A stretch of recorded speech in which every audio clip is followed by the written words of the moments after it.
सुप्रभात आप सभी को। आज हम नगेंद्र की सीरीज़ में आगे बढ़ते हुए अमीर खुसरो को पढ़ते हैं। तो देखिए अमीर खुसरो के बारे में क्या कहा जा रहा है। नगेंद्र जी के अनुसार कहते हैं कि खुसरो की पहेलियाँ, अमीर खुसरो ने क्या लिखा, खुसरो की पहेलियाँ लिखी। तो खुसरो की पहेलियाँ कहते आचार्य रामचंद्र शुक्ल जी के अनुसार खुसरो 1255 से 1324 ने क्या किया, 1283 ईस्वी के लगभग रचना आरंभ की। यानी अमीर खुसरो का जन्म ये कब बता रहे हैं, 1255 बता रहे हैं और मृत्यु 1324 के आसपास। इन्होंने 1283 में ये लगभग ये रचना शुरू की थी अमीर खुसरो ने, खुसरो की पहेलियाँ। उनका जन्म एटा के पटियाली गांव में हुआ था। इन्होंने अपना जो रचना काल है वो कब शुरू किया, 1283 ईस्वी। उनका जन्म एटा के पटियाली गांव में हुआ था। जन्म कहाँ हुआ था, एटा के पटियाली गांव में। वेरी वेरी इंपॉर्टेंट, खुसरो का जन्म कहाँ हुआ था, एटा के पटियाली गांव में। कहा जाता है कि वे बड़े विनोदी और सहृदय व्यक्ति थे। जनजीवन के साथ घुल मिलकर काव्य रचना करने वाले कवियों में खुसरो का महत्वपूर्ण स्थान है। ये वेरी वेरी इंपॉर्टेंट है कि जनजीवन के साथ ये घुल मिलकर इन्होंने काव्य रचना की है। इन्होंने राजाओं की प्रशंसा या ऐसे श्रृंगारिक या ऐसा नहीं लिखा, इन्होंने कहते जनजीवन के साथ घुल मिलकर जो है काव्य रचना की है।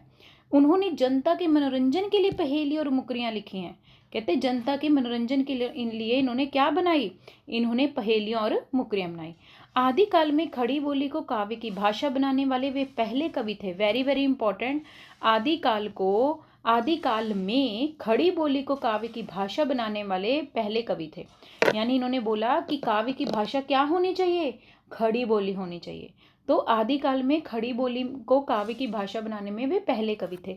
जैसे आप लोग देखिए कि जैसे महावीर प्रसाद द्विवेदी जी आए, महावीर प्रसाद द्विवेदी ने भी तो बोला था कि गद्य और पद्य सबकी भाषा खड़ी बोली कर दीजिए आप लोग। तो आप लोग देख रहे हो बीज रूप से बीज तो कब बोया गया है, अमीर खुसरो की पहेलियां जब हम पढ़ते हैं अमीर खुसरो को, उसने भी ये बात देख लो कहाँ जाकर महावीर प्रसाद द्विवेदी जी ने बोली थी। और उससे पहले अमीर खुसरो में भी हम देखते हैं उसने भी बोला कि काव्य की भाषा खड़ी बोली होनी चाहिए। उनके द्वारा रचित ग्रंथों की संख्या 100 बताई गई है। कितनी है ग्रंथ की संख्या, 100 बताई गई है। वेरी वेरी इंपॉर्टेंट, नगेंद्र जी के अनुसार अमीर खुसरो की रचनाओं के ग्रंथों के कितने ग्रंथ हैं, तो 100 ग्रंथ हैं, जिनमें अब 20-21 ही उपलब्ध है तो इनके 100 ग्रंथ, लेकिन हमें कितने मिलते हैं, 20-21 ही। खालिकबारी, पहेलियां, मुकरियां, दो सुखने, गजल आदि इनकी प्रसिद्ध रचनाएं। कौन कौन सी, खालिकबारी, पहेलियां, मुकरियां, दो सुखने और गजल, ये तो सब बता देंगे, लेकिन खालिकबारी इंपॉर्टेंट है, ये भी अमीर खुसरो की रचना है। कुछ लोग कहते हैं कि अमीर खुसरो नामक कई व्यक्ति हुए हैं, अतः इन सब रचनाओं को पहेलीकार अमीर खुसरो की रचनाएं मानना एक भ्रम है। अब देखो लोगों ने आरोप लगाया कि ऐसे ये सारी रचनाएं अमीर खुसरो की नहीं हो सकती, अमीर खुसरो नाम के तो बहुत सारे व्यक्ति हुए हैं, अब ये कौन से वाले अमीर खुसरो की है। तो नगेंद्र जी कहते हैं कि इन सब रचनाओं को पहेलीकार अमीर खुसरो की रचनाएं मानना एक भ्रम है। किस आप लोग ये बोलो कि ये वही वाले अमीर खुसरो जिन्होंने पहेलियां लिखी थी, ठीक है, बहुत सारे आपको अमीर खुसरो नाम से मिलेंगे, लेकिन जिन्होंने पहेलियां लिखी थी अमीर खुसरो ने, क्या ये वही वाले अमीर खुसरो हैं, तो लोगों को भ्रम पैदा होता है। अतः इन सब रचनाओं को पहेलीकार अमीर खुसरो की रचनाएं मानना एक भ्रम है। कुछ भी हो, लेकिन नगेंद्र जी कहते हैं आदिकाल में जो अमीर खुसरो हुए थे उनकी पहेलियां और मुकरियां ही प्रसिद्ध हैं। कहते कुछ भी हो, चाहे कोई कुछ कहे, आदिकाल में कितने अमीर खुसरो आए किसी को इसका प्रूफ नहीं है, लेकिन हम तो यही मानेंगे कि अमीर खुसरो जो हुए थे उन्होंने पहेली और मुकरियां लिखी थी, यही है आदिकाल वाले अमीर खुसरो। इन्होंने अपनी पहेली और मुकरियों से क्या किया, जिनमें मनोरंजन और जीवन पर गहरे व्यंग एक साथ देखने को मिलते हैं। वेरी वेरी इंपॉर्टेंट, अमीर खुसरो की पहेलियों में मनोरंजन भी होगा आपको पढ़कर और जीवन के गहरे व्यंग भी आपको एक साथ मिलेंगे। यानी इन्होंने पहेलियों के माध्यम से व्यंग किया है, देखिए कितनी बड़ी बात है। अमीर खुसरो को भाव की गहराई की दृष्टि से भले ही महत्व ना दिया जाए, किंतु भाषा की दृष्टि से उनकी पहेलियां साहित्य के इतिहास का सदा एक महत्वपूर्ण अंग रहेंगी। वेरी वेरी इंपॉर्टेंट, नगेंद्र जी कहते हैं कि आप लोग चाहे अमीर खुसरो को भाव की गहराई से भले ही उनकी रचनाएं आपको पढ़ने पर लगेंगी कि ये क्या है, पहेलियां सी है, ये तो बच्चों वाली पहेलियां सी है, बूझ रहे हैं, ठीक है, आपको लग रहा होगा कि इसमें कोई भाव ही नहीं है रचना में, चाहे नगेंद्र जी कहते भाव की दृष्टि से उनकी रचनाएं आपको अच्छी ना लगी हों, लेकिन उनमें उनकी पहेलियों में कहते भाषा की दृष्टि से उनकी पहेलियां साहित्य के इतिहास का एक महत्वपूर्ण अंग बनी है। इसलिए वस्तुतः उनके काव्य में खड़ी बोली काव्य भाषा बनने का सफल प्रयास कर रही थी। क्यों? भाषा की दृष्टि से क्यों इंपॉर्टेंट? अगर आपसे कोई प्रश्न पूछ ले, आप कह सकते हो कि अमीर खुसरो भाषा की दृष्टि से बहुत महत्वपूर्ण स्थान रखते हैं। क्यों? क्योंकि वो काव्य भाषा में खड़ी बोली के पक्षधर बन के आए थे। फिर देखिए, उनकी भाषा के ऐतिहासिक महत्व को समझने के लिए एक पहेली यहाँ प्रस्तुत है। देखिए ये पहेली अमीर खुसरो की है। ये पहेली, तरवर से एक तिरिया उतरी उनने बहुत रिझाया, बाप का उसने नाम जो पूछा आधा नाम बताया, आधा नाम पिता पर प्यारा बूझ पहेली गौरी, अमीर खुसरो यूं कहे अपने नाम ना बोली निभोरी। ये अगर पहेली आ जाए तो अमीर खुसरो की है। पहेली रचना की इस शैली का हिंदी काव्य में आगे विस्तार नहीं हुआ। अब देख लो, कहते कि जैसे अमीर खुसरो ने पहेलियां लिखी, आने वाले जो भी आपको पीछे राइटर मिलेंगे आने वाले, ठीक है, उन्होंने पहेलियां नहीं लिखी हैं। बहुत कम एक दो आपको राइटर मिलेंगे कि जिन्होंने पहेलियां लिखी होंगी, लेकिन जो पहेली में रचना करने की जो शैली थी ना, पहेली में रचना करने की जो शैली थी, वो आगे जाके कवियों ने बहुत कम, मतलब कि इसका विस्तार हुआ है। हाँ, लेकिन एक क्वालिटी तो जरूर है, ये तो चलो नेगेटिव हो गया, किंतु रहस्य प्रवृत्ति के विकास पर उसका गहरा प्रभाव अवश्य पड़ा। अब देखिए, अमीर खुसरो की जब आप पहेलियां पढ़ते हो, उसमें कितनी गहराई छुपी हुई है, कितनी उसमें रहस्यात्मकता है। समझ नहीं आती है क्या कहना चाहते हैं अमीर खुसरो। उसकी पहेलियों में रहस्यात्मकता है। क्या यही रहस्यात्मकता आगे चलकर प्रभाव नहीं पड़ा है, भक्ति काल पर भी पड़ा, आगे जाकर रीति काल में भी पड़ा, बहुत सारी जगह। तो यहाँ कह रहे हैं कि जो रहस्य प्रवृत्ति अमीर खुसरो की पहेलियों में मिलती हैं, यही रहस्य प्रवृत्ति का प्रभाव आगे आने वाले कवियों पर पड़ा। चमत्कार और कुतूहल की प्रवृत्ति भी खुसरो की प्रेरणा से हिंदी काव्य में विशेष स्थान पाने लगी। अब देखिए, उन्होंने पहेलियों के माध्यम से कितना चमत्कार पैदा कर दिया, कितना कुतूहल मतलब कुछ जानने की इच्छा। हम बोले कि ये पहेली बुझी, इसमें क्या कहना चाह रहा है, एक रहस्य छुपा, क्या कहना। कुतूहल, आपके अंदर एक एक्साइटमेंट होती है, कुछ जानने की इच्छा होती है। ये जो जानने की इच्छा, ये जो कुतूहल की प्रवृत्ति है, ये आपको आगे आने वाले कवियों में भी मिलेगी, हिंदी काव्य में विशेष स्थान पाने लगी। फलतः रीतिकाल में कुतूहल काव्य की एक लंबी परंपरा ही चली। अब देखिए, रीतिकाल में जो एक रहस्यात्मकता थी, एक कुतूहल था, वो ये सब चीज़ें कहाँ से आई हैं? ये कहीं ना कहीं अमीर खुसरो के प्रभाव से ही आई हैं। अमीर खुसरो की पहेलियों में कुतूहल था, एक जानने की प्रवृत्ति थी, इच्छा थी, आगे क्या है इस पहेली का राज, क्या है, क्या आंसर होगा इसका। तो यही रीतिकाल में भी आगे जाकर इसी प्रवृत्ति का प्रभाव पड़ा, कुतूहल की प्रवृत्ति का, यानी कुछ जानने की इच्छा, जिज्ञासा। काव्य की एक लंबी परंपरा चल पड़ी, जिसका अभी तक किसी ने अध्ययन नहीं किया। चाहे किसी लोगों ने अध्ययन ना किया हो, लेकिन नगेंद्र जी कहते हैं प्रभाव जरूर पड़ा है। आगे चलते हैं, हम लोग गद्य साहित्य के बारे में पढ़ते हैं। देखिए, गद्य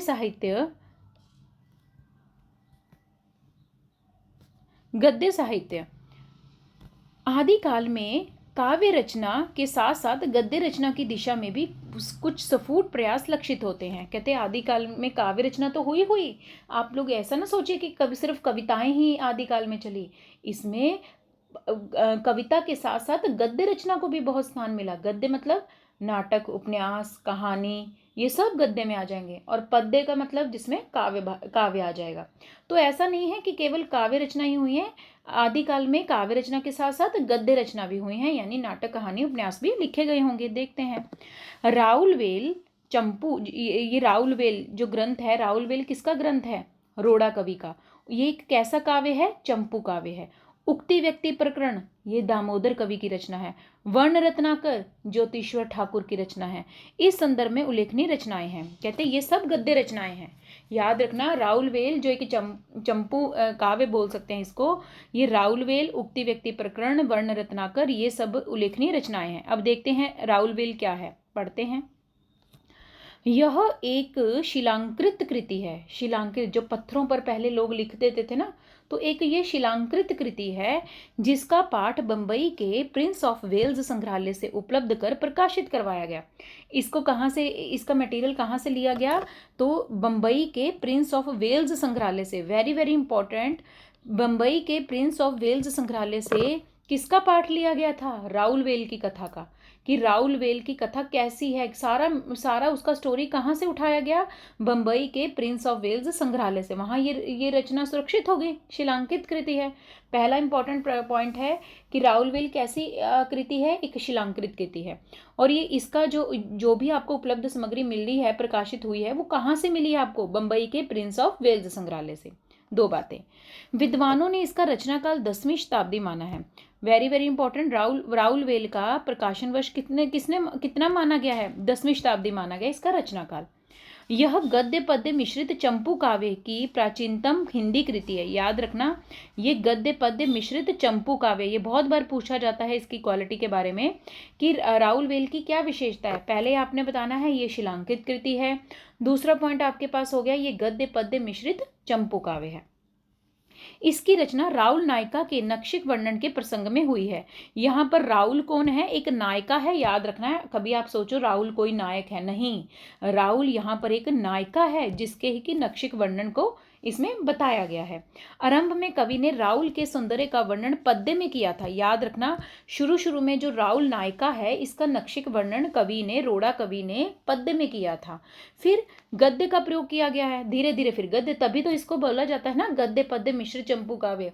क्यों गद्य पद्य मिश्रित चंपू काव्य बोला जाता है, पहले जो राउल नाम की लड़की थी उसका सौंदर्य जो नक्षिक वर्णन किया गया है वो पहले पद्य में किया गया, धीरे धीरे उसमें गद्य में भी वर्णन कर दिया गया, तो इसीलिए ये दोनों मिक्स की रचना है, गद्य पद्य मिश्रित चंपू काव्य।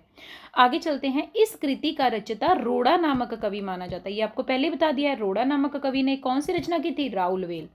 राउल वेल से हिंदी में नक्षिक वर्णन की श्रृंगार परंपरा आरंभ होती है। वेरी वेरी इंपॉर्टेंट, जो आप आगे चलकर नक्षिक वर्णन पढ़ते हो या बहुत सारी रचनाओं में नक्षिक वर्णन पढ़ते हो, ये कहाँ से लोगों ने नक्षिक वर्णन करना शुरू कर दिया, ये नक्षिक वर्णन की जो श्रृंगार परंपरा जो शुरू हुई है वो रोड़ा की जो रचना है राउल वेल से ही शुरू हुई है। Very very important, Raul well जो रचना है वो उसी से ही, जो रोड़ा कवि की रचना उसी से ही हिंदी में नक्षिक वर्णन की श्रृंगार परंपरा आरंभ हुई है। वेरी वेरी इंपॉर्टेंट, कहाँ से हिंदी में नक्षिक वर्णन की श्रृंगार परंपरा आरंभ हुई है, इस राउल वेल रचना से ही।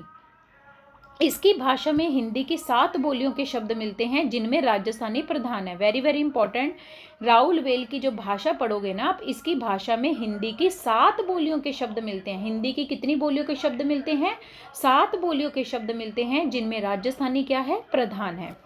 कवि ने विषय वर्णन बड़ी तन्मयता से, कहते कवि ने विषय वर्णन बड़ी तन्मयता से किया है। नायिका राउल का श्रृंगार आकर्षण से भरा हुआ है। नायिका राउल दिखाई गई है, उसका जो श्रृंगारिक वर्णन दिखाया गया वो बड़ा ही आकर्षित भरा है। वह सहज रूप से में जितनी सुंदर है उतनी ही सहज रूप सुंदर उसकी सज्जा भी है। इस सौंदर्य के अनुकूल ही उसकी भाव दशा भी है। याद रखना, उसको बड़े अच्छे ढंग से दिखाया गया है कि कितनी वो सुंदर लेडी है, उसके सुंदरता का वर्णन इसमें किया गया है। रोड़ा ने उपमा उत्प्रेक्षा आदि अलंकारों का प्रयोग करके उसके रूप वर्णन को प्रभावशाली बना दिया है। रोड़ा कवि ने इसमें क्या जोड़ दिया, उपमा अलंकार, उत्प्रेक्षा अलंकार। उपमा दे दी होगी कि जिस प्रकार चांद इतना सुंदर है उसी प्रकार राउल वेल का मुख भी चांद के समान है, तो दे दी होगी उसको उपमा। तो इसमें उपमा और उत्प्रेक्षा आदि अलंकारों का प्रयोग करके उसकी सुंदरता को, राउल की सुंदरता को और अधिक इसने रोड़ा कवि ने दिखा दिया है। आगे देखिए, कवि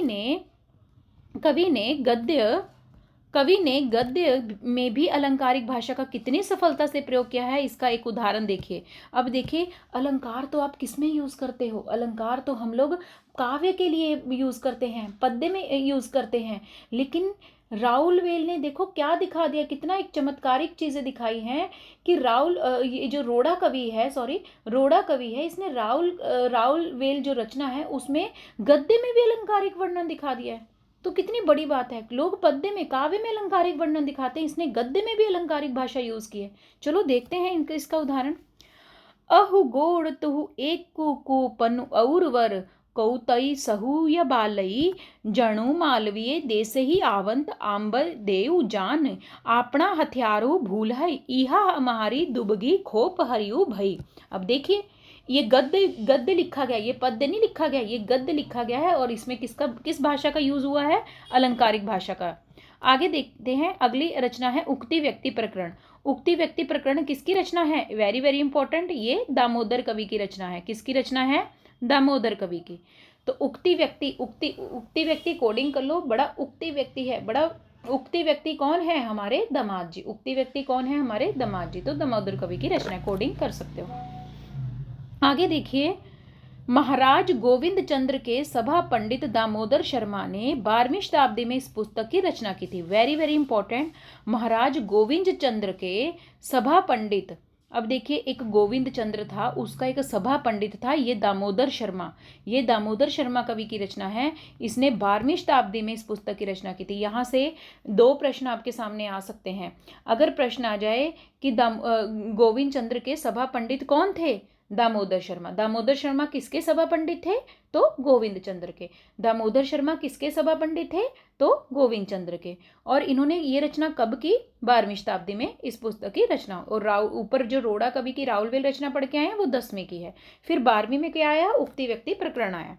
आगे देखिए, गोविंद चंद्र का शासनकाल नगेंद्र जी बता रहे हैं 1154 माना गया है डॉक्टर हजारी प्रसाद द्विवेदी के शब्दों में। अब देखिए, हजारी प्रसाद द्विवेदी ने इस रचना के बारे में क्या बोला है, देखते हैं। हजारी प्रसाद द्विवेदी जी क्या कह रहे हैं? कहते हैं, उक्ति व्यक्ति प्रकरण एक अत्यंत महत्वपूर्ण ग्रंथ है। हजारी जी ने इसको क्या बोला? उक्ति व्यक्ति प्रकरण को एक बहुत ही महत्वपूर्ण ग्रंथ है। इससे बनारस और आसपास के प्रदेशों की संस्कृति और भाषा आदि पर अच्छा प्रकाश पड़ता है। कहते ये जो उक्ति व्यक्ति प्रकरण है ना, इससे क्या हुआ? इससे बनारस और उसके आसपास के प्रदेशों की संस्कृति और भाषा आदि पर बहुत अच्छा प्रभाव पड़ा और उस युग के काव्य रूपों के संबंध में भी थोड़ी बहुत जानकारी प्राप्त होती है।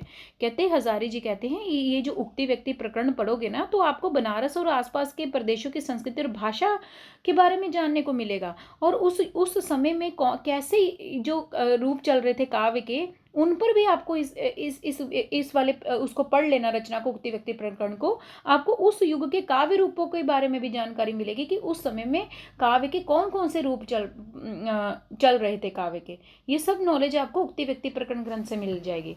और साथ में बनारस और आसपास के प्रदेशों की संस्कृति और भाषा भी आपको इस उक्ति व्यक्ति प्रकरण ग्रंथ को पढ़ने पर मिल जाएगी। फिर आगे देखिए, हजारी प्रसाद जी ने तो ये कहा है। अब मोती चंद भी डॉक्टर द्विवेदी के मत का समर्थन करते हैं। अब मोती चंद भी कहते हैं हम भी हजारी जी की बात से सहमत हैं। इस ग्रंथ की भाषा का एक उदाहरण इस प्रकार है, देखिए। वेद पढ़ब स्मृति अभ्यासिब पुराण देखब धर्म करब। याद रखना है, ये अगर पंक्ति पूछ लिया जाए, वेद पढ़ब स्मृति अभ्यासब पुराण देखब धर्म करब, ये किसकी पंक्ति है? तो याद रखना, उक्ति व्यक्ति प्रकरण से ली गई है। तो इसको कोडिंग से याद कर लो। जो हमारे दामाद जी हैं, जो बड़े उक्ति व्यक्ति हैं, ऐसे उचित व्यक्ति हैं, वो क्या करते हैं? वेद पढ़ब हैं, पुराण देखब हैं, धर्म करब हैं। तो हमारे दामाद जी कितने अच्छे कोडिंग कर लो, वेद पढ़ते हैं, ठीक है, पुराण देखते हैं और धर्म भी करते हैं। आगे देखिए, इसको ट्रिक से ऐसे याद कर सकते हो। इससे गद्य और पद्य दोनों शैलियों की हिंदी भाषा में तत्सम शब्दावली के प्रयोगों की बढ़ती हुई प्रवृत्ति का पता चलता है। कहते हैं, इससे हमें क्या पता चला है? गद्य और पद्य दोनों शैलियों की हिंदी भाषा में तत्सम शब्दावली का कितना प्रयोग हुआ है, इसमें ये भी हमें जानकारी मिली है इस ग्रंथ में। तो ये जो उक्ति व्यक्ति प्रकरण है, इसमें तत्सम शब्द ज्यादा यूज किए गए हैं। हिंदी व्याकरण की ओर उस समय ध्यान दिया जाने लगा था, यह भी इस पुस्तक से सिद्ध हुआ है। Very very important. उक्ति व्यक्ति प्रकरण से हमें ये भी बात मिलती है कि उस समय तत्सम शब्दों का यूज किया गया है। तो इससे हमें ये आइडिया मिल रहा है कि कहीं ना कहीं दामोदर कवि ने व्याकरण का भी पूरा ध्यान रखा है। हिंदी व्याकरण को भी उस समय ध्यान रखा गया, तभी तो तत्सम शब्द डाले ना। तो आदिकाल में भी हिंदी व्याकरण का ध्यान रखा जा रहा था। तो कौन सी रचना से पता चल रहा था कि उस समय भी हिंदी व्याकरण का ध्यान रखा जा रहा था? तो हम लोग बता सकते हैं उक्ति व्यक्ति प्रकरण में। तो आप बता देना कि उसमें तत्सम शब्दों की दिखाई गई है, तत्सम शब्दों का प्रयोग दिखाया गया है। तो कहीं ना कहीं वहां पर ये चीज है कि उस हिंदी व्याकरण को ध्यान में रखकर रचना की गई है। आगे बढ़ते हैं, वर्ण रत्नाकर। ये जो वर्ण रत्नाकर रचना है, ये ज्योतिश्वर ठाकुर की रचना है। Very very important. वर्ण रत्नाकर ज्योतिश्वर ठाकुर की रचना है। मैथिली हिंदी में रचित गद्य की यह पुस्तक डॉक्टर सुनीति कुमार चैटर्जी और पंडित बबुआ मिश्र के संपादन में बंगाल एशियाटिक सोसाइटी से प्रकाशित हो चुकी थी। ये वेरी वेरी इंपॉर्टेंट है, ध्यान दीजिए। वर्ण रत्नाकर ज्योतिश्वर ठाकुर की रचना जो है, ये मैथिली हिंदी में रचित है, ये भी पता है। लेकिन ये कैसी पुस्तक है? याद रखना, गद्य की यह पुस्तक है।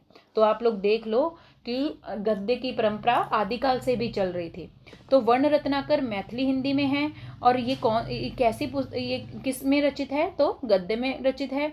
और सुनीति कुमार चैटर्जी और पंडित बबुआ मिश्र के संपादन में ये निकली थी। याद रखना, ज्योतिश्वर ठाकुर की रचना वर्ण रत्नाकर है, ये गद्य में है और इसका संपादन किसने किया था, दो लोगों ने किया था, सुनीति कुमार चैटर्जी और पंडित बबुआ मिश्र के संपादन। ये नई बात आपको नगेंद्र में मिली है, नॉर्मल बुक्स में आपको नहीं मिलेगी ये वाली बात कि वर्ण रत्नाकर का संपादन किसने किया था, तो सुनीति कुमार चैटर्जी ने और बबुआ मिश्र जी ने किया था।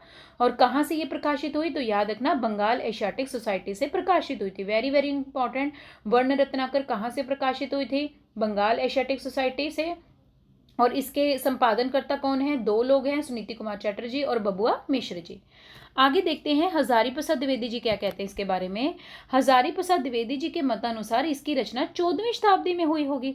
अब अगर प्रश्न आ जाए वर्ण रत्नाकर का समय हजारी प्रसाद द्विवेदी जी कितना मानते हैं, तो हजारी जी के अनुसार वर्ण रत्नाकर का समय 14वीं शताब्दी है। इसका लेखक ज्योतिश्वर ठाकुर नामक एक मैथिल कवि था, ये तभी तो मैथिली भाषा में उसने लिखा, मैथिली हिंदी में। तो ये ज्योतिश्वर ठाकुर खुद भी कौन था, एक मैथिल कवि था।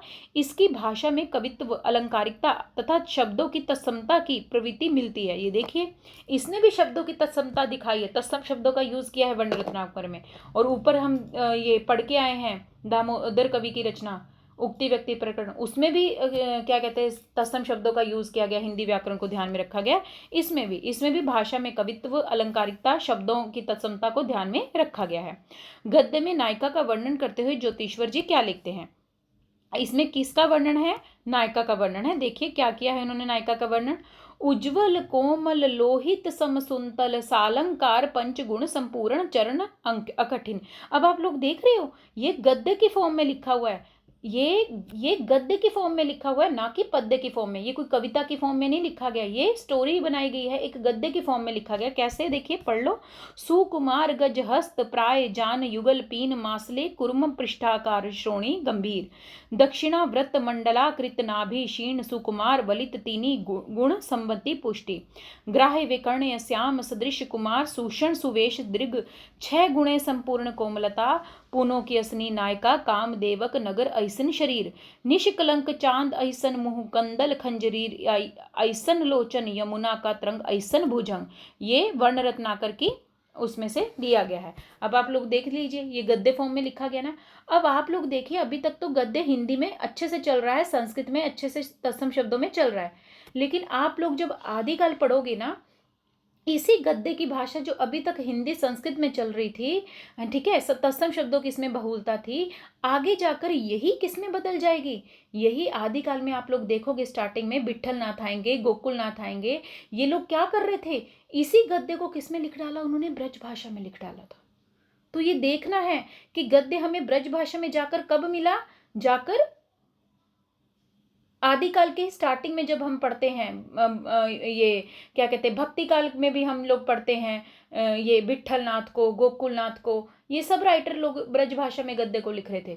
फिर धीरे धीरे वापस से गद्य को खड़ी बोली में किया गया। तो ये देख रहे हो आप लोग ये परंपरा कैसे चली। पहले देखिए आदिकाल में गद्य लिखा गया, उसमें हिंदी के साथ तत्सम शब्दावली का यूज किया गया, फिर धीरे धीरे गद्य में ब्रज की प्रधानता हुई तो गद्य को ब्रज फॉर्म में लिख दिया, धीरे धीरे जाकर गद्य को ही खड़ी बोली में कर दिया। ये एक स्टेप बाय स्टेप आपको याद रखना है। आगे देखिए, इन पंक्तियों में वर्ण रत्नाकर एक शब्दकोश सा प्रतीत होता है। ऐसा लगता है वर्ण रत्नाकर क्या है, एक शब्दकोश सा प्रतीत होता है, किंतु सौंदर्य ग्राहिणी प्रतिभा भी साथ साथ स्पष्ट प्रभाव दिखा रही है। तो याद रखना है, नगेंद्र के अनुसार वर्ण रत्नाकर कैसा प्रतीत होता है, एक शब्दकोश सा प्रतीत होता है। हिंदी गद्य के विकास में राउल देव के पश्चात वर्ण रत्नाकर का योगदान भी कम नहीं कहा जा सकता। कहते हैं जैसे रोड़ा कवि की रचना थी राउल वेल, उसका जैसे आपने फेमस माना है, प्रमुख माना है, ऐसे ही ये भी, इसकी भी प्रमुखता कम नहीं है वर्ण रत्नाकर की। निश्चय ही इन कृतियों के बीच के समय में भी गद्य रचनाएं लिखी गई होंगी। ऐसा नहीं है कि राउल वेल से ही गद्य रचनाएं, उसके बीच भी बहुत सारे राइटर आए होंगे जिन्होंने गद्य रचनाएं लिखी होंगी, परंतु विभिन्न कारणों से अब वे उपलब्ध नहीं है। हमें तो सिर्फ ज्योतिश्वर ठाकुर की दामोदर कवि की मिली है ना, और रोला कवि की मिली है, और रोड़ा कवि की राउल वेल रचना मिली है। लेकिन नगेंद्र जी कहते हैं इसी बीच और भी बहुत सारे राइटर आए होंगे जिन्होंने गद्य में रचना की होगी, लेकिन अभी तक हमें उनके उपलब्ध नहीं मिली हैं रचनाएं। फिर भी यह कृतियां गद्य धारा के प्रवाह की अखंडता तो सिद्ध करती ही हैं। आगे चलिए, अब देखते हैं आदिकाल की उपलब्धियां क्या क्या रही हैं। आदिकाल की उपलब्धियां देखते हैं। हिंदी साहित्य के इतिहास का यह काल जिसका हमने आदिकाल के नाम से विवेचन किया है, भाषा और साहित्य की दृष्टि से पर्याप्त संपन्न काल था। ये याद रखना, भाषा और साहित्य की दृष्टि से पर्याप्त संपन्न है। इसकी समस्त देन का अभी तक सम्यक मूल्यांकन नहीं हो पाया। कहते आदिकाल जो नाम हमने देखा, आदिकाल भाषा और साहित्य की दृष्टि से कितना समृद्ध है। कहते आदिकाल भाषा की दृष्टि से कितना समृद्ध है। कहते ये हमें अभी तक नहीं पता लगा है, ये अभी तक सिद्ध नहीं हुआ है आदिकाल कितना भाषा की दृष्टि से संपन्न काल है।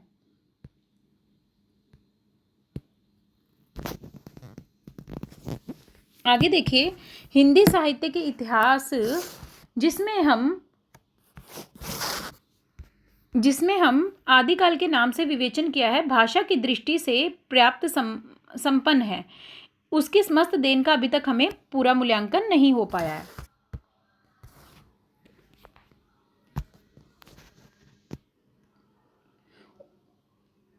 उसकी समस्त देन का अभी तक हमें सम्यक मूल्यांकन नहीं हो पाया। क्योंकि विद्वान प्रामाणिकता एवं भाषा के विवादों में उलझ रहे हैं। अब देखिए, ये काल भाषा और साहित्य की दृष्टि से संपन्न काल है या नहीं है आदिकाल। नगेंद्र जी कहते हैं अभी तक इस बात का प्रूफ नहीं मिला, क्योंकि बड़े बड़े विद्वान लोग तो बस आपस में इसी बात में उलझे हुए हैं, यहाँ तो किसी ग्रंथ की प्रामाणिकता को लेकर, यहाँ तो किसी ग्रंथ की भाषा के रूप को लेकर। अगर तुम लोग इसी बात में उलझे रहोगे तो कैसे भाषा और साहित्य को सिद्ध कर पाओगे किसी काल के। तुम लोग तो खुद ही उलझे हुए हो, तुमको तो खुद ही नहीं पता कि कोई कह रहा है ये प्रमाणिक रचना है, कोई कह रहा है कई रचनाएं अप्रमाणिक हैं। तो ये जो विवाद चल रहे हैं ना, इसी के कारण हम आदिकाल की भाषा साहित्य की दृष्टि से उसको कह सकते हैं कि संपन्न है या नहीं है, ये अभी तक कुछ नहीं कह सकते। कई ऐसी उपलब्धियां सामने आती हैं जिसकी प्रवृत्ति साहित्य पर अपार ऋण है। यहाँ हम उन पर भाषा तथा साहित्य की दृष्टि से अलग अलग विचार करेंगे। लेकिन नगेंद्र जी कहते हैं कि देखते हैं कि आदिकाल की जो आदिकाल में साहित्य लिखा जा रहा था, भाषा लिखी जा रही थी साहित्य में, उसका क्या आने वाले जो आगे आए हैं प्रवृत्ति आचार्य, उन पर प्रभाव पड़ा है। अगर तो प्रभाव पड़ा होगा तो बिल्कुल ये जो काल है वो भाषा साहित्य की दृष्टि से संपन्न होगा। देखते हैं, अब देखते हैं भाषा रूप और संप्रेषण क्षमता। अब देखिए, भाषा रूप और संप्रेषण क्षमता कैसी थी आदिकाल की। जैसा कि हम आरंभ में संकेत कर चुके हैं, आदिकाल में हिंदी भाषा साहित्यिक अपभ्रंश के साथ साथ चलती हुई क्रमशः जन भाषा के रूप में साहित्य रचना का माध्यम बन रही थी। Very very important. कहते हैं आदिकाल में हिंदी भाषा क्या बन रही थी, हिंदी भाषा साहित्यिक अपभ्रंश के साथ साथ चल रही थी। Very very important. हमारी हिंदी जाकर आधुनिक काल में नहीं उसमें आई, एक सही रूप में आई, आदिकाल में भी हिंदी चल रही थी साथ साथ में। याद रखना है, हिंदी भाषा किसके साथ चल रही थी आदिकाल में, वो अपने अंदर अपभ्रंश को लिए हुए थी। हिंदी भाषा साहित्यिक अपभ्रंश के साथ साथ चल रही थी आदिकाल में। Very very important. आदिकाल में हिंदी किसके साथ साथ चल रही थी, अपभ्रंश के साथ साथ चल रही थी, और जन भाषा के रूप में साहित्य रचना का माध्यम बन रही थी। ये हिंदी जो साहित्यिक अपभ्रंश के साथ साथ चल रही थी, आदिकाल में जन भाषा के रूप में ये इसने साहित्य रचना की है। समस्त आदिकाल में दो भाषाओं की यह समानांतर रचना प्रक्रिया चलती रहने से अधिकांश विद्वान गंभीरता पूर्वक विचार करके दोनों भाषाओं के साहित्य को अलग अलग करने का अवसर नहीं पा सके। अब देखिए आदिकाल में दोनों भाषाओं में रचना हो रही थी, हिंदी और साहित्यिक, जो उस समय की साहित्यिक भाषा थी अपभ्रंश, दोनों में चल रही थी। तो दोनों की जो रचना प्रक्रिया थी वो समांतर है, एक समान प्रक्रिया में चल रही थी। तो उनको अलग अलग कर पाना ये वो लोग नहीं कर पाए विद्वान लोग। फल यह हुआ कि कभी अपभ्रंश के नाम पर भी हिंदी का आरंभिक साहित्य छोड़ दिया गया। कहते हैं इसका परिणाम क्या हुआ, आपको तो यहाँ तो उसी समय अलग कर देनी चाहिए थी।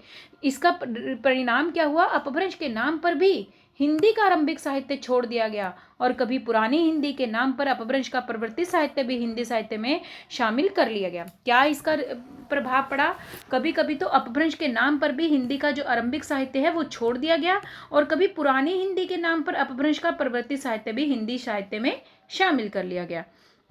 जब भाषा का रूप और साहित्य की अपनी सीमाएं नहीं बना सका, तब उसकी संप्रेषण क्षमता की जांच कैसे होगी? देखिए कितना अच्छा प्रश्न उठा रहे हैं।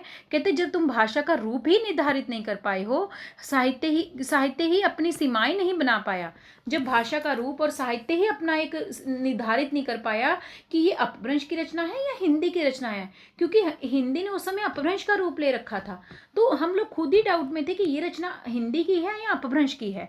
तो अगर भाषा का रूप ही उस समय साहित्य अपनी सीमाएं ही नहीं बना पाया, एक सीमा तो निर्धारित करता ना, तो तब अगर कोई साहित्य सीमा ही नहीं निर्धारित कर सका, तो वो अपनी बात को, संप्रेषण क्षमता को कैसे हम पता लगेंगे कि ये कहना क्या चाह रहा है, संप्रेषण क्षमता की जांच कैसे होगी? किंतु फिर भी कहते नई खोजों से अब यह धारणा स्पष्ट हो चुकी है। कहते ये इसका भी समाधान नए नए खोजकर्ताओं ने कर दिया। क्या समाधान है, अब देखते हैं। जन भाषा के रूप में हिंदी 8वीं शताब्दी में ही साहित्य का माध्यम बन चुकी थी।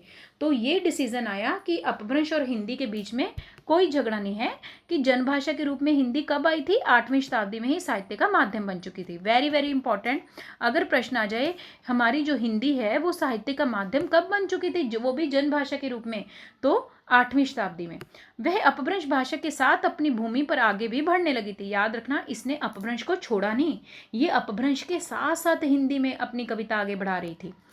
फलतः अपभ्रंश में साहित्य लिखने वाले कवि, अब देखिए कहते हिंदी 8वीं शताब्दी में ही साहित्य का माध्यम बन गई, इसने किसका साथ नहीं छोड़ा, ये अपने अंदर अपभ्रंश को समाहित की हुई थी, अपभ्रंश भाषा के साथ अपनी भूमि पर आगे बढ़ने लगी थी। ठीक है, फलतः अपभ्रंश में साहित्य लिखने वाले कवि अवसर पाकर हिंदी में भी कविता किया करते थे। अब देखिए, अब आप देखिए, हिंदी अपने साथ किसका साथ लेकर चल रही है, अपभ्रंश को लेकर चल रही है। आदिकाल की हिंदी की बात कर रही हूँ, आदिकाल में हिंदी अपने साथ अपभ्रंश को समाहित करके लिए चल रही है।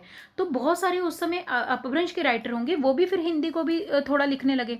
तो दोनों भाषाओं में तो अपभ्रंश में साहित्य लिखने वाले कवि भी मौका पाकर ही हिंदी में भी कविताएं करने लगे। दोनों भाषाओं में यह स्पर्धा भक्ति काल के आरंभ तक चलती रही।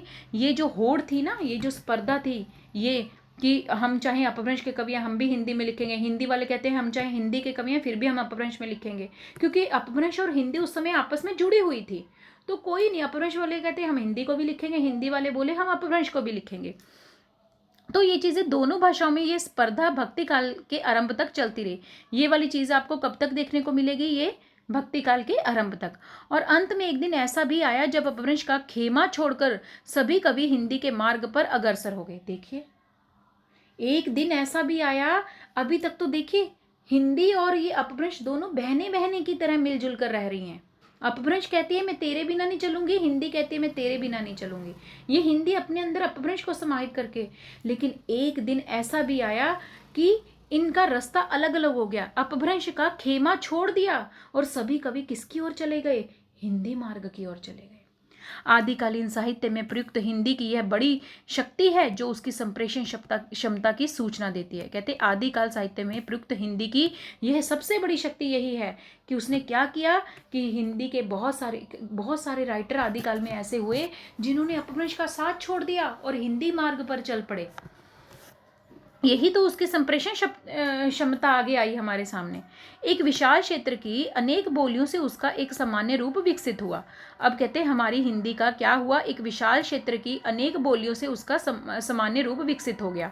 अब देखिए हमारी हिंदी अनेक बोलियों के संपर्क में आई और उसका एक सामान्य रूप विकसित हो रहा था। वह मिथिला से मेवाड़ तक की व्यापक जनभाषा बनकर जनमानस को प्रभावित कर रही थी।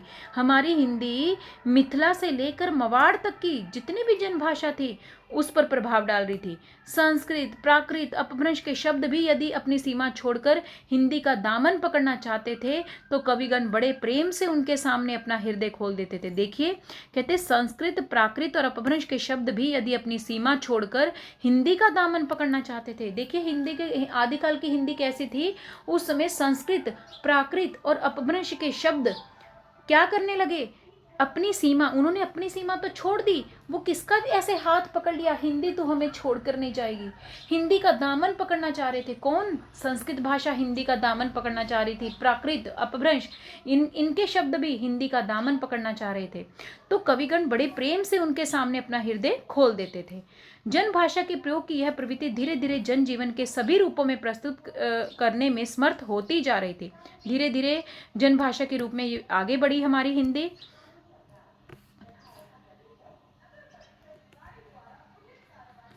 जनभाषा के प्रयोग की यह प्रवृत्ति धीरे धीरे जनजीवन के सभी रूपों को प्रस्तुत करने में समर्थ होती जा रही थी। ये जो हमारी हिंदी है, धीरे धीरे जनजीवन के सारे रूपों को इसने हमारे सामने प्रस्तुत कर दिया। आदिकाल साहित्य की भाषा कठिनता से सरलता की ओर जाती हुई, अब देखिए पहले कितना कठिन भाषा थी, अपभ्रंश का यूज किया जा रहा था, कठिन कठिन शब्दों का यूज किया जा रहा था, लेकिन जब से लोगों ने इस हिंदी का दामन पकड़ा तो आदिकाल में ही हम देखते हैं भाषा कैसे कठिनता से फिर धीरे धीरे सरलता की ओर जाती हुई एक व्यापक रूप ग्रहण करते हुए आगे बढ़ी। दूर दूर रहते हुए भी भिन्न भिन्न प्रवृत्तियों में रमते हुए सभी हिंदी कवियों की प्रतिभा एक तत्व का आभास दे रही थी। अब देखिए, दूर दूर रहते हुए भिन्न भिन्न प्रवृत्तियों में रमते हुए कवि भी, चाहे वो अलग अलग कवि हैं, कोई मैथिली का कवि है, कोई अपभ्रंश का कवि है, सब दूर दूर के कवि भी कहते हिंदी कवियों की प्रतिभा में क्या कर रहे थे, एक तत्व का आभास दे रही थी। जो हिंदी कवियों की प्रतिभा थी वो एकजुट होकर आगे बढ़ रही थी।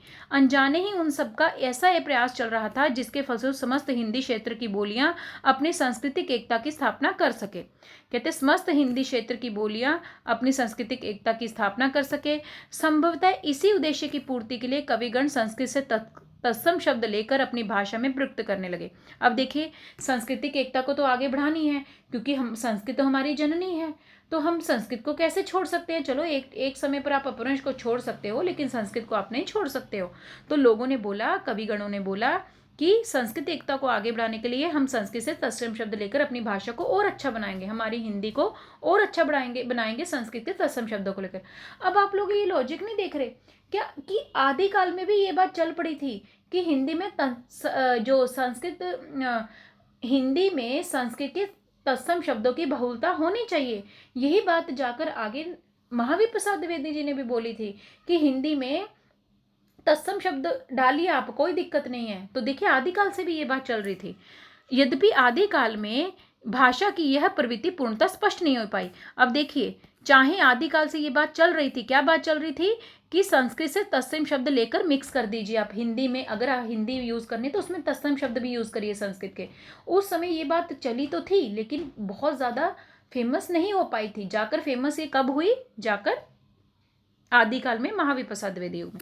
यद्यपि आदिकाल में ये वाली जो भाषा की ये वाली प्रवृत्ति थी ना, कौन सी प्रवृत्ति, संस्कृत से तत्सम शब्द मिलाना हिंदी में, ये वाली स्पष्ट नहीं हो पाई, किंतु प्रयास की सघनता अपना चमत्कार दिखाने लगी थी। लेकिन कोशिश तो हुई। इसी कोशिश से, इसी चमत्कार के फलस्वरूप 15वीं शताब्दी का अंत होते होते हिंदी का वह रूप उठा जो समस्त देश की प्रमुख सांस्कृतिक भाषा बन गया। Very very important. स्टार्टिंग में इतना नहीं हुई ये फेमस, धीरे धीरे 15वीं शताब्दी के अंत तक वही आदिकाल में, उसमें आधुनिक काल में जाकर 15वीं शताब्दी के अंत होते होते तो हिंदी का वह रूप उभरा जो समस्त देश की प्रमुख कौन सी भाषा बन गई, हमारी हिंदी एक सांस्कृतिक भाषा बन गई। Very very important. तो ये प्रश्न आ सकता है कि कौन सी शताब्दी के अंत तक हमारी हिंदी एक सांस्कृतिक भाषा बन गई, देश की प्रमुख सांस्कृतिक भाषा बन गई, तो 15वीं शताब्दी के अंत तक। आदिकालीन हिंदी का संस्कृत और संस्कृति की ओर जाने वाला व्यापक जनभाषाई स्वरूप अभिधेय रूप में भी पर्याप्त संप्रेषणीय था। अभिधेय मतलब सीधे सीधे ढंग से बात कह देना। कहते आदिकालीन हिंदी, ये कौन सी वाली हिंदी की बात हो रही है, ये आधुनिक काल वाली हिंदी की बात नहीं हो रही है, ये हमारी आदिकालीन हिंदी की बात हो रही है। हमने नगेंद्र की पुस्तक में स्टार्टिंग में पढ़ा था, आदिकालीन हिंदी का रूप इस आधुनिक हिंदी से बिल्कुल अलग था। आदिकालीन हिंदी का रूप कैसा था, उसमें संस्कृत थी, उसमें संस्कृति की ओर जाने वाला एक जनभाषाई रूप था, वो भी हमारे सामने आया है। कवियों ने उन शब्दों को छोड़ दिया था जो घिसे पिटे धार्मिक अर्थों को ढोते थे। आदिकालीन हिंदी में बता रहे हैं कि कवियों ने उन शब्दों को छोड़ दिया था जो घिसे पिटे ढर्रे पर चले आ रहे थे। तत्कालीन जीवन की भाव भूमि का साथ देने वाली शब्दावली सरल रूप में सशक्त होती जा रही थी। कहते हैं हमारी आदिकालीन हिंदी में क्या हो रहा था कि लोग घिसे पिटे शब्दों को छोड़ रहे थे और जीवन की भाव भूमि का साथ देने वाली ऐसी शब्दावली जो एक जीवंत शब्दावली हो, ठीक है, भाव भूमि के साथ जुड़ने वाले शब्द यूज किए जाने लगे। उसमें नए पुरुषार्थों तथा नए अनुभवों को व्यंजित करने की शक्ति बड़ी स्फूर्ति के साथ जन्म ले रही थी। हमारी हिंदी में जो एक जन भाषा बन के आ गई, सांस्कृतिक भाषा बनकर आ गई है, उसमें से जो पुराने घिसे पिटे शब्द हैं वो निकाल दिए गए और उसमें नए पुरुषार्थ और नए अनुभवों को व्यंजित करने की शक्ति आई। सिद्धों की जीवन दृष्टि तथा स्पष्टवादिता, नाथपंथियों का हठ योग, जैनों की अहिंसा, चारण भाटों की प्रशस्तियां, खुसरो की लोक अनुरंजनता, सबको एक साथ अभिव्यक्त करने का सामर्थ्य जुटाने में तल्लीन हिंदी भाषा ना अलंकार की परवाह करती थी, ना लक्षण व्यंजन आदि की। ये देखिए, सिद्धों की जीवन दृष्टि को तथा स्पष्टवादिता, नाथ पंथियों का हठ योग, इसने बहुत सारी चीज़ों को हमारे सामने हिंदी लेकर आई है। तो कहते हिंदी भाषा ना अलंकार की परवाह करी इसने, ना लक्षण व्यंजना की। ये सब साधन सहज ही उसके अनुवर्ती होते जा रहे थे, अपने आप ही उसको ये सब साधन मिलते जा रहे थे। यही कारण है कि आदिकालीन साहित्य भाषा एक और तो रूप भेद होने पर अभेद है, और दूसरी ओर संप्रेषण क्षमता में भी वह बेजोड़ है। तो रूप भेद होने पर, रूप चाहे उसके रूप में परिवर्तन हुआ, रूप में बहुत सारा, फिर भी वो अभेद है। और दूसरा, संप्रेषण क्षमता भी उसकी बड़ी बेजोड़ है। कोई भी अलंकार ऐसा नहीं जो उसमें ना फबता हो। हमारी हिंदी में ऐसा कोई अलंकार नहीं है जो उस पर ना फबता हो। कोई भी छंद ऐसा नहीं जो उसका साथ ना देता हो। हमारी हिंदी का हर कोई छंद साथ देता है, हर कोई अलंकार साथ देता है। उसमें कवियों ने जीवन के जिस किसी भी पार्श्व को चित्रित किया वह सजीव हो उठा है। कहते हिंदी भाषा में कवियों ने जिस चीज़ को सामने लाना चाहा ना, वो आपको ऐसे लग रही थी कि सच में वो चीज़ हमारे सामने सजीव हो उठी हो। भाव भी सजीव रूप में हमारे सामने आने लगे। आदिकालीन कवियों का हिंदी भाषा की रूपात्मक एकता का प्रयास। आदिकालीन कवियों ने हिंदी भाषा की क्या लेकर आए हमारे सामने, एक रूपता दिखाई उन्होंने, जो 15वीं शताब्दी तक पहुंचते पहुंचते पूरी तरह से सफल हो चुकी। इतिहास से मिटाया नहीं जा सकता। कहते इस बात को आप इतिहास से नहीं मिटा सकते हो कि आदिकालीन कवियों ने भी हिंदी भाषा की एकता को आगे बढ़ाने का प्रयास किया। वेरी वेरी इंपॉर्टेंट, आदिकाल के कवियों ने भी हिंदी को आगे बढ़ाने का प्रयास किया है। ये आप इतिहास से ये बात नहीं मिटा सकते हो। अब देखते हैं कथ्य और शिल्प की दृष्टि से। कहते हैं कथ्य और शिल्प की दृष्टि से आदिकालीन साहित्य जनजीवन की जिन अनुभूतियों से प्रकट हुआ था उनमें पर्याप्त विविधता थी। कहते आदिकालीन साहित्य जनजीवन की जिन अनुभूतियों से आगे आया था, प्रकट हुआ था, उनमें विविधता थी। एक ही प्रकार का थोड़ी ना कथ्य लिखा होगा या एक ही प्रकार की शैली शिल्प दृष्टि अपनाई होगी। आदिकाल में शिल्प दृष्टि और कथ्य को लेकर भी विविधता थी। अतः वह एक भीड़ का सायास लिखित साहित्य नहीं था। ऐसा नहीं था कि मान लो एक राइटर ने वीरपरक रचना लिखनी शुरू कर दी, सब उसी भीड़ में चले गए। एक ने श्रृंगारिक रचना शुरू कर दी तो सब उसी में चले गए। ऐसा होता तो आदिकाल में केवल एक प्रकार की रचना मिलती। यहाँ नगेंद्र जी कहते हैं आदिकाल में आपको कथा और शिल्प में भी क्या मिलेगी, विविधता मिलेगी। कथाएं भी विविधता मिलेगी। कोई नक्षिक वर्णन कर रहा है, कोई श्रृंगारिक कर रहा है, तो कोई भक्ति की भी बीच में थोड़ी एक दो रचनाएं लगी। कोई भक्ति की तो कोई राजा की प्रशंसाओं पर भी लिख रहा है, कोई नारियों के विलाप को भी दिखा रहा है। तो कुल मिलाकर सब कुछ लिखा गया आदिकाल में। ऐसा नहीं है किसी एक ही भीड़ के पीछे सब लोग चल पड़े, नहीं। अपितु सचेतन समाज की सहज स्थितियों से उत्पन्न साहित्य यही कारण है कि उसमें जीवन की विभिन्न दशाओं और स्वच्छंद प्रवृत्तियों के विविध चित्र मिलते हैं। वेरी वेरी इंपॉर्टेंट, आदिकाल में जीवन की विविध दशाओं और स्वच्छंद प्रवृत्तियों के विविध चित्र भी हमें मिलते हैं। कथ्य की दृष्टि से आदिकालीन साहित्य में एक साथ कई परंपराओं का उदय दिखाई देता है। अगर कथ्य की दृष्टि से देखो तो इसमें विभिन्न दिशाओं को, स्वच्छंद प्रवृत्तियों का रूप भी मिलता है। आपको याद रखना, स्वच्छंद प्रवृत्तियों का रूप भी मिलता है आदिकाल में। हम लोग कभी गलत मार दें। अपभ्रंश और संस्कृत की रचनाओं में इनमें से कुछ परंपराओं के स्रोत अवश्य हैं। कहते अपभ्रंश और संस्कृत की रचनाओं में इनमें से कुछ परंपराओं के स्रोत अवश्य हैं, किंतु उनकी शक्ति और गंभीरता हिंदी की अपनी देन है। समाज की विभिन्न स्थितियों पर दृष्टिपात करके सहज जीवन का मार्ग सुझाने से लेकर हठ योग का साधना तक आदिकाल में मुक्तक काव्य रूप का जो विस्तार हुआ। अब देखिए, समाज की विभिन्न स्थितियों पर दृष्टि डाली गई है। इसके साथ साथ नाथ पंथियों का, हठ योग का, सिद्ध साधना को सब कुछ दिखाकर आदिकाल में एक मुक्तक काव्य रूप का भी हमें विस्तार मिला है। निश्चय ही उसका पर्याप्त ऐतिहासिक महत्व है, जिसका ऐतिहासिक महत्व बहुत ज्यादा है आदिकाल का भी।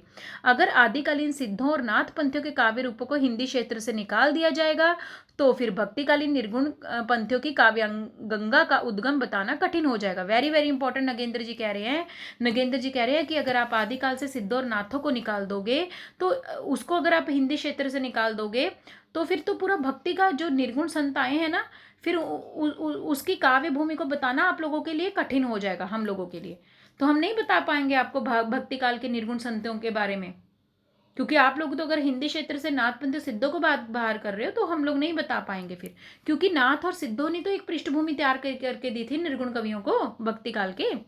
और जो लोग मैदान से ही गंगा को गंगा मानते हैं, जिस पर्वत से वह निकली है उसे उबड़ खाबड़ भूमि समझकर छोड़ देना चाहते हैं। देखिए नगेंद्र जी व्यंग्य कर रहे हैं। कहते हैं कि आप सिद्धों और नाथों की रचनाओं को कहते उबड़ खाबड़ मानकर उसको, उबड़ खुबड़ भूमि मानकर, खाबड़ भूमि मानकर आप छोड़ देना चाहते हो। वो ये भूल जाते हैं कि तब उनकी गंगा को जीवन कौन देगा, तब उनकी गंगा को जीवन कौन देगा। हम तो स्पष्टतः आदिकालीन हिंदी साहित्य में धार्मिक कथाओं और ऐतिहासिक चरित्रों की उन प्रवृत्तियों का विकास होता दिखाई देता है जो भक्ति काल में रामचरितमानस एवं पद्मावत जैसे महाकाव्य में नए रूपों में समृद्ध हुआ। कहीं ना कहीं बेस तो तैयार किया है, पृष्ठभूमि तो आदिकालीन साहित्य ने तैयार की है। आगे जाकर उसका आपको एक विशाल रूप जाकर भक्ति काल में या पद्मावत जैसी रचनाओं में भी आपको नए रूपों में समृद्ध हुआ, बस उसका रूप बदल दिया गया। पृष्ठभूमि तो आदिकाल से ही मिलती है ना। आदिकालीन जैन साहित्य, रासो साहित्य, लोक काव्य की वे प्रवृत्तियां हैं जो नारी और युद्ध पर आधारित थी, भक्ति का आवरण ओढ़कर आगे बढ़ी। अब तक उनका विकास नहीं रुका। ये देखिए, कहते हैं आदिकाल का जैन साहित्य आप पढ़ लो, रासो साहित्य पढ़ लो, लोक काव्य में कि जो आप विशेषताएं पढ़ते हो ना, जो नारी और युद्ध पर आधारित थी, कहते भक्ति काल का आवरण ओढ़कर आगे बढ़ी। यही वाली चीजें पहले आदिकाल में नारी और युद्ध तक ये चीजें सीमित थी, फिर धीरे धीरे इसने भक्ति का आवरण ओढ़कर इसको और आगे बढ़ाया। प्राकृत और अपभ्रंश से राउलवेल तक श्रृंगार की जो परंपरा आई है वह भक्ति काल को प्रभावित करती है। तो आप लोग कह नहीं सकते हो कि कोई ये आदिकाल का साहित्य प्रभावित नहीं किया। इसने आने वाले साहित्य को एक पृष्ठभूमि बनाकर दी। प्राकृत और अपभ्रंश से राउलवेल तक की श्रृंगार की जो परंपरा आगे, यहीं से तो हमने श्रृंगारिक परंपरा देखी थी ना राउलवेल से ही, तो वहीं से कहते भक्ति काल को भी इसने प्रभावित किया और यही श्रृंगारिक परंपरा आगे चलकर रीतिकाल में जाकर भी चली। नारी के सहज श्रृंगार से लेकर उसके मानसिक सौंदर्य तक पहुंचने की प्रवृत्ति भी आदिकाल में पूर्ण वेग से उभरी। वेरी वेरी इंपॉर्टेंट, कहते आदिकाल में नारी का श्रृंगारिक रूप भी दिखाया गया है तो उसका मानसिक सौंदर्य भी दिखाया गया जो आदिकाल से पूरी तरह आगे बढ़ी। नक्षिक वर्णन दिखाया गया, उसका विरह वर्णन दिखाया गया, विरहिणी का नायिका, ये अब आप देखिए आदिकाल में विरहिणी को दिखाया गया, रोते हुए दिखाया गया, उसका विरह वर्णन। क्या आगे जाकर रीतिकाल में नहीं विरह वर्णन दिखाया गया? क्या आगे भक्ति काल में नहीं विरह वर्णन दिखाया गया? बस उसका रूप चेंज हो गया। आदिकाल में वही विरह वर्णन किसका दिखा दिया गया था? नायक नायिका के लिए तड़प रहा था मिलने के लिए, क्या कहते, और वहीं जाकर देखे भक्ति काल में वो विरह वर्णन तो वही दिखा रहा है, बस उसका रूप चेंज हो गया। उसमें कौन मिलने के लिए तड़प रहा है? आत्मा परमात्मा से मिलने के लिए तड़प रही है। रीतिकाल में भी विरह वर्णन दिखाया है, पद्मावत रो रही है, पद्मावती रो रही है, नागमती वियोग कर रही है, वो भी देखिए उसका रूप बदल दिया। वहां पर देखिए आत्मा को, परमात्मा को एक स्त्री का दर्जा दे दिया गया, वहां भी आत्मा और परमात्मा के रूप से दिखाया गया है। तो ये चीजें दिखाई जा रही हैं। कहते आदिकाल में ये पूरे जोश से आया, आगे चलकर इसका रूप चाहे बदल गया लेकिन चीजें तो वही दिखाई गई हैं, बस उसका रूप बदल दिया। आदिकाल में नायक नायिका का प्रेम दिखा दिया गया, वहीं पर भक्ति काल में नायक नायिका को आत्मा परमात्मा के रूप में दिखा दिया गया। विरह के विभिन्न रूप, विरहिणी नायिका द्वारा प्रीतम के पास संदेश प्रेषण, स्वकिया और परकिया की प्रेम की सीमाएं, ये सब आदिकाल के साहित्य के कथ्य में अंतर्निहित है। आपको ये सारा आदिकाल के साहित्य में पढ़ने को मिलेगा। इनके कारण नए काव्य रूपों तथा अलंकारिक वर्णों की परंपराओं का विकास हुआ। अब ये सारी चीजों के कारण धीरे धीरे काव्य के रूप में भी परिवर्तन हुआ, अलंकारिक वर्णों की परंपराओं का एक विकास हुआ। यही वह युग था जब नाथों का दुर्हु हठ योग काव्य भी यदि रचा और सुना जा सकता, कहते यही वह युग था, आदिकाल ही वह युग था जब नाथों का दुर्हु हठ योग काव्य भी यदि रचा और सुना जा सकता था तो खुसरो की मनोरंजक पहेलियां, जगनिक की वीर रस पूर्ण कविता भी लोग बड़ी रुचि से रमते। देखिए कितना अच्छी बात कही नगेंद्र जी ने। कहते आदिकाल क्या था? आदिकाल, आदिकाल में सब चीजों का बीज बो गया था। वहां पर आपको खुसरो की मनोरंजक पहेलियां भी सुनने को मिलेंगी, वहां पर जगने की वीर परक रचनाएं भी मिलेंगी, वहां पर हठ योग भी मिलेगा, धर्म को लेकर भी रचनाएं लिखी गई हैं। यानी आदिकाल में हर चीज की शुरुआत हो चुकी थी, चाहे वो वीरता की शुरुआत लगा लो, चाहे वो श्रृंगारिकता की शुरुआत लगा लो, चाहे वो वीर परक रचनाओं की शुरुआत लगा लो, चाहे वो रहस्यात्मक रचनाओं की शुरुआत लगा लो, चाहे वो पहेलियों के माध्यम से बात की गई हो, हर चीज की उसमें मिलेगी आपको। समझ आई? यहां देखिए कहते संयोगिनियों के सुखद प्रेरणा से लेकर शतराणी के वीर पति की बलि को भी दिखाया गया है। कवियों की प्रतिभा का विषय संयोगिनी के सुखद, जो एक संयोगिनी, वह वियोगिनी नहीं, यानी जो अपने पति के संयोग रह रही है संयोग से, उसका भी वर्णन दिखाया गया है। और साथ साथ में शतराणी का भी वीर रूप भी, एक ही स्त्री का एक वीर रूप भी दिखाया गया है। प्रकृति के अनेक विविध रूपों के साथ मनुष्य जीवन के विविध रूपों को चित्रित करने में भी इस युग के कवि पूर्ण रूप से सक्षम है। ये वेरी वेरी इंपॉर्टेंट है। अगर प्रश्न आ जाए आदिकाल में प्रकृति के अनेक विविध रूपों के साथ साथ मनुष्य जीवन के विभिन्न स्वरूपों को चित्रित करने में इस युग ने महत्वपूर्ण देन है, वेरी वेरी इंपॉर्टेंट। कोई लोग नहीं मार के आएगा आदिकाल है, लेकिन नगेंद्र की पुस्तक से हमें यह पता चला है कि प्रकृति के अनेक विविध रूपों के माध्यम से मनुष्य के जीवन को जोड़ने का चित्र प्रस्तुत किया गया है आदिकाल से। उनके पास प्रकृति के सौंदर्य को ग्रहण करने की ही नहीं, उससे अपनी अभिव्यंजना को समर्थ बनाने की भी प्रतिभा थी। देखिए, क्या ये बात आपको आगे चलकर छायावाद में नहीं मिलेगी? छायावाद में ही नहीं लोगों ने प्रकृति के माध्यम से अपने भावों को अभिव्यक्त करना शुरू किया। हम लोग बता सकते हैं कि आदिकाल में भी इसका बीज हमें मिल रहा है। प्रकृति के सौंदर्य को ग्रहण करने की नहीं, उसको अभिव्यक्त करने की शक्ति भी थी आदिकालीन के कवियों में। Very very important.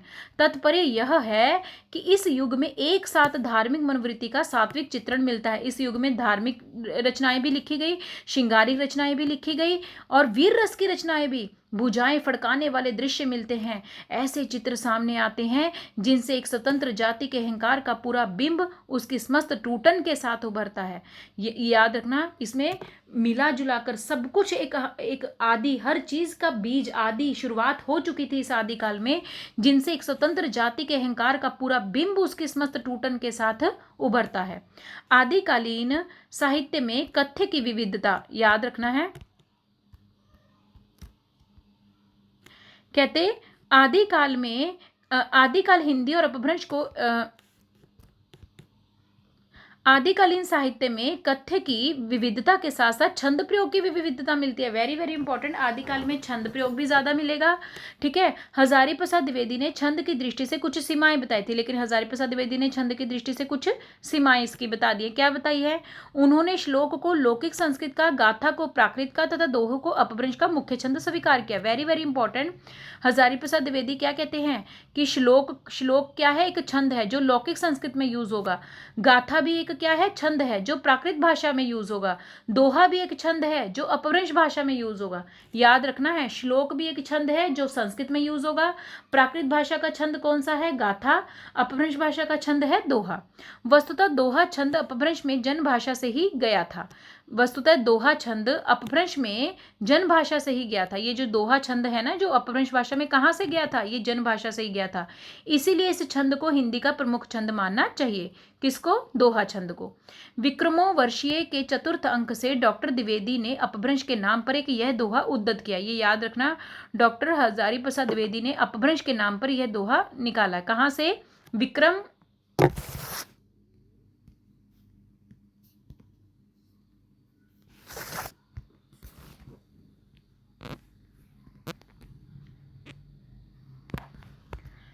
देखिए, ये विक्रम वर्षीय के चतुर्थ अंक से डॉक्टर द्विवेदी ने अपभ्रंश के नाम पर यह दोहा उद्धत किया। देखिए कौन सा?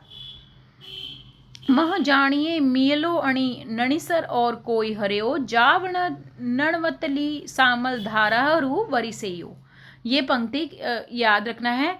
विक्रमो वर्षीय के चतुर्थ अंक से डॉक्टर द्विवेदी ने अपभ्रंश के नाम पर यह उद्धत किया है दोहा। ये अपभ्रंश के नाम पर द्विवेदी जी ने दोहा बताया। आरंभिक हिंदी और अपभ्रंश को एक भाषा मानने वाले विद्वान ही इस दोहे को अपभ्रंश का उदाहरण मान सकते हैं। कहते हैं आरंभिक हिंदी और अपभ्रंश को एक भाषा मानने वाले विद्वान ही इस दोहे को क्या मान सकते हैं? अपभ्रंश का उदाहरण मान सकते हैं। अन्यथा इसमें आरंभिक हिंदी की प्रवृत्तियां ही प्रधान है। आदिकालीन हिंदी साहित्य में दोहा छंद इस प्रकार की हिंदी भाषा का सबसे प्रबल माध्यम रहा। आदिकाल में कौन सा छंद ज्यादा यूज हो रहा था? दोहा छंद। स्वच्छंद अनुभूतियों के चित्रण के लिए अधिकांश हिंदी कवियों ने इसी छंद को चुना। स्वच्छंद, अब देखिए ये प्रवृत्ति कितनी इंपॉर्टेंट है। आदिकाल में भी स्वच्छंद अनुभूति में लोग लिख रहे थे, मुक्तक काव्य लिख रहे थे स्वच्छंद होकर, तो हिंदी कवियों ने दोहा छंद को ही चुना। इस छंद की परंपरा भक्ति काल और रीति काल से होती हुई आधुनिक काल तक चली। बिल्कुल, भक्ति काल में भी दोहे लिखे गए और आधुनिक काल, रीति काल, इसमें भी जो दोहा छंद है ना एक तरह का, वो आदिकाल से लेकर आगे आधुनिक काल तक चला ये वाला।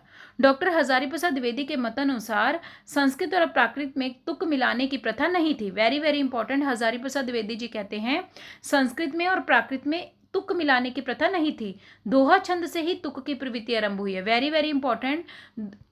संस्कृत में और प्राकृत में तुक मिलाने की प्रथा नहीं थी, यानी कि पीछे वाला तुक मिले, जैसे बढ़े चलो, बढ़े चलो, बढ़े चलो, घूमते चलो, घूमते पीछे देखो तुक मिल रही है ना, चलो चलो चलो, आवा आवा आवा, जावा जावा जावा, खावा खावा, ये तुक मिल रही है। ये हजारी प्रसाद द्विवेदी जी कहते हैं संस्कृत और प्राकृत में ऐसे कोई जब रचना की जाती थी ना, तुक्कों की तरफ ध्यान नहीं दिया जाता था। लेकिन दोहा छंद जब से आया तो तुक की प्रवृत्ति शुरू हो गई, कहीं ना कहीं संस्कृत और प्राकृत में भी। वे इसे अपभ्रंश की प्रवृत्ति बताते हैं। अब देखिए, ये जो पहले संस्कृत और प्राकृत में तुक मिलाने की प्रथा नहीं थी, ये जब से दोहा छंद आया ना, तो ये तुक की प्रवृत्ति आरंभ हुई है, और वो इसे अपभ्रंश की प्रवृत्ति बताता है। ये जो दोहा छंद की जो तुक मिलाने की जो प्रवृत्ति आरंभ हुई है ना, वो किसकी प्रवृत्ति बताता है? ये अपभ्रंश की प्रवृत्ति है। वस्तुतः ये जन भाषा की प्रवृत्ति थी, जो उसके साहित्यिक भाषा बनने पर रचना का प्रमुख अंग बन गई। ये दोहा प्रवृत्ति क्या बन गई? का मुख्य अंग बन गई। अपभ्रंश ने भी जनखंड से ही इस प्रवृत्ति को ग्रहण किया। इस दोहा वाली प्रवृत्ति को अपभ्रंश ने ग्रहण किया। अतः अपभ्रंश और हिंदी दोनों में दोहा शैली का प्रयोग एक ही स्रोत से आरंभ हुआ है। यानी अपभ्रंश और हिंदी दोनों में दोहा शैली का प्रयोग एक ही स्रोत से शुरू हुआ है, यह कथन सत्य प्रतीत नहीं होता। कहते हैं जैसे कहा जाता है ना कि अपभ्रंश और हिंदी दोनों में दोहा शैली का प्रयोग एक ही स्रोत से आरंभ हुआ है, तो ये कहते हैं अभी तक तो इस सत्य को, ये वाली बात सत्य नहीं मिलती कि अपभ्रंश ने हिंदी को दोहा शैली दी है। ये कह रहे हैं ना कि अपभ्रंश ने हिंदी को क्या दी है? हिंदी को दोहा शैली दी है। कहते ये बात सही नहीं है कि अपभ्रंश ने हिंदी को क्या दी है? दोहा शैली दी है। अपभ्रंश के बहुत प्रचलित छंद तो पझट्टिका, अरिल और उनसे बने कड़वक आदि थे। तो कहते अपभ्रंश ने हिंदी को दोहा शैली दी है, गलत। कहते अपभ्रंश के तो उस समय पर प्रचलित छंद तो ये पझट्टिका था, अरिल छंद था, कड़वक छंद था, जो हिंदी के, याद रखना है, जो हिंदी के आदिकालीन साहित्य में दोहे के समान लोकप्रिय नहीं हुए थे। कहते जो हिंदी के आदिकालीन साहित्य में दोहे के समान प्रचलित नहीं होते। ये वाले छंद जो है ना, छंद पंचटिका, अरिल, ये सारे छंद कहते हिंदी के आदिकालीन साहित्य में दोहे के समान प्रचलित नहीं हुए थे। अरिल के स्थान पर हिंदी में चौपाई का प्रयोग बढ़ने लगा। कहते अरिल के स्थान पर हिंदी में चौपाई का प्रयोग बढ़ने लगा। कथा काव्यों में इसकी प्रतिष्ठा देखी जा सकती है। इसकी लोकप्रियता को देखकर भक्ति काल में जायसी और महाकवि तुलसी ने आदिकाल का ऋण स्वीकार किया है। अब देखिए, दोहा चौपाई शैली को आगे जाकर भक्ति काल में अपनाया गया ना, जायसी ने भी अपनाया, बहुत सारे तुलसीदास जी ने भी अपनाया। तो चौपाइयों के साथ दोहा रखकर कड़वक बनाने की जो प्रथा सिद्धों ने अपनी हिंदी रचनाओं में आरंभ की थी, उसी को आगे चलकर उक्त दोनों महाकवियों ने अपने काव्य की प्रमुख शैली बना लिया। Very very important. कहते चौपाइयों के साथ दोहा रखकर कड़वक बनाने की जो प्रथा सिद्धों ने शुरू की थी, याद रखना, ये वाली दोहा के साथ कड़वक बनाने की जो प्रथा किसने? चौपाइयों के साथ दोहा रखकर कड़वक बनाने की प्रवृत्ति कहाँ से मिलती है हमें? सिद्धों ने अपनी हिंदी रचनाओं में आरंभ की थी। यही जाकर आगे जाकर तुलसीदास जैसे लोकप्रिय कवियों ने भी अपनानी शुरू कर दी इसी शैली को। दोहा चौपाई शैली को जायसी और तुलसी जैसे लोगों ने भी अपनाने शुरू कर दी, याद रखना। पहले ये वाली दोहा और चौपाई वाली जैसी जो कड़वक शैली का प्रयोग ये सिद्ध लोगों ने शुरू किया था, फिर धीरे धीरे इन लोगों ने भी अपनाना शुरू कर दिया। आदिकालीन रासों में वीर रस की व्यंजना के लिए छप्पे, तोटक, तोमर, पदरी और नाराज का प्रयोग अधिक हुआ। अब रासो काव्य के लिए क्या यूज हुआ? उसमें छप्पे, तोटक, तोमर, ये सब वीर रस के छंद हैं, ये यूज हुए। इनमें से कुछ छंद अपभ्रंश में ही प्रयुक्त हो रहे थे। इनमें से ये जो कुछ एक छंद हैं, ये अपभ्रंश में भी प्रयोग हो रहे थे। आदिकालीन रासो काव्य में वीर रस की व्यंजना के लिए छप्पे, तोटक, तोमर, पदरी और नाराज का प्रयोग अधिक किया गया है। इनमें से कुछ छंद अपभ्रंश में भी प्रयुक्त हो रहे थे। अतः कुछ विद्वान शैली की समानता के कारण रासो काव्य को भी अपभ्रंश का काव्य समझ बैठे। Very very important. कुछ लोग शैली की समानता के कारण रासो काव्य को भी अपभ्रंश का काव्य समझ बैठे। आल्हा या वीर छंद आदिकाल में दोहा के समान ही लोकप्रिय रहा होगा। कहते हैं आला और वीर छंद, ये आला और वीर छंद भी कहते हैं आदिकाल में दोहा के समान ही लोकप्रिय रहा होगा। जगनिक ने उसी लोकप्रियता को देखकर परमाल रासों में उसे काव्य की एक विशेष शैली बनाकर प्रयुक्त किया। इसी दोहा को जो ये आल्हा और वीर छंद था ना आदिकाल में, ये दोहा के समान इतना फेमस था कि आगे चलकर जगनिक ने भी आला और उद्दल नामक वीरों का वर्णन नहीं किया है। कहते आला या वीर छंद थे ये। कहते जगनिक ने उसी लोकप्रियता को देखकर परमाल रासों में उसे काव्य की एक विशेष शैली बनाकर प्रयुक्त किया। छंद के अतिरिक्त कथा कहने के ढंग की भी कुछ शिल्प पद्धतियां इस काल में प्रचलित रही। इनमें कथानक रूढ़ियों का महत्व है। कहते छंद के अतिरिक्त शिल्प पद्धतियां भी इस काल में प्रचलित रही। इसमें सबसे ज़्यादा है कथानक की रूढ़ियों का। रासो ग्रंथों में इस प्रकार की रूढ़ियों को हम पाते हैं। शुक, दूती, दैवी, शक्तियाँ, इन सब रूढ़ियों, ये सब रूढ़ियों के साधन रहे। ये रूढ़ियाँ अपभ्रंश साहित्य में भी मिलती हैं, संस्कृत साहित्य में भी इनसे छूता नहीं रहा गया। ये सब रूढ़ियाँ आपको संस्कृत में भी मिलेंगी, अपभ्रंश साहित्य में भी मिलेंगी। अतः हिंदी के आदिकालीन साहित्य में इनका प्रयोग काव्य रचना की एक संस्कृति का द्योतक है, जिसका आगे भी विकास होता रहा है। इन्हीं रूढ़ियों में से एक महत्वपूर्ण रूढ़ी थी संवाद शैली, जिसे आगे चलकर तुलसी जैसे महाकवियों ने अपनाया। Very very important. इन्हीं रूढ़ियों में से एक निकली थी संवाद शैली। ये जाकर आगे चलकर किसने अपनाया? तुलसीदास जैसे महाकवियों ने अपनाया। फिर देखिए, कहते काव्य रचना की दो महत्वपूर्ण शैलियों का आदिकाल में विकास हुआ, जिन्हें कुछ विद्वानों ने भाषा के नाम से अभिहित कर कर एक भ्रम पैदा कर दिया। वो कौन सी दो शैलियां हैं आदिकाल में? ये हमें पता ही है, डिंगल और पिंगल। आदिकालीन हिंदी साहित्य में वीर रस की रचनाओं में डिंगल शैली का यूज होता है और कोमल भावों की विवेचना पिंगल शैली में की जाती है। आदिकालीन हिंदी साहित्य में अगर वीर रस की रचनाएं हैं तो उसमें डिंगल शैली का यूज होगा, और अगर आपको कोमल भावों की व्यंजना करनी है तो पिंगल शैली अपनाएंगे। जब कवि डिंगल शैली का प्रयोग करता था तो वह हिंदी बोलियों के कर्कश शब्दों को अपनाता था। Very very important. जब कवि डिंगल शैली को अपनाएगा तो वो कर्कश शब्दों को अपनाएगा, और जब पिंगल शैली का प्रयोग करेगा तो बड़े ही कोमल शब्द पदावली को अपनाएगा। डिंगल की कर्कश शब्दावली सीमित थी, अतः इस शैली के साहित्य का दिक विस्तार नहीं हो सका।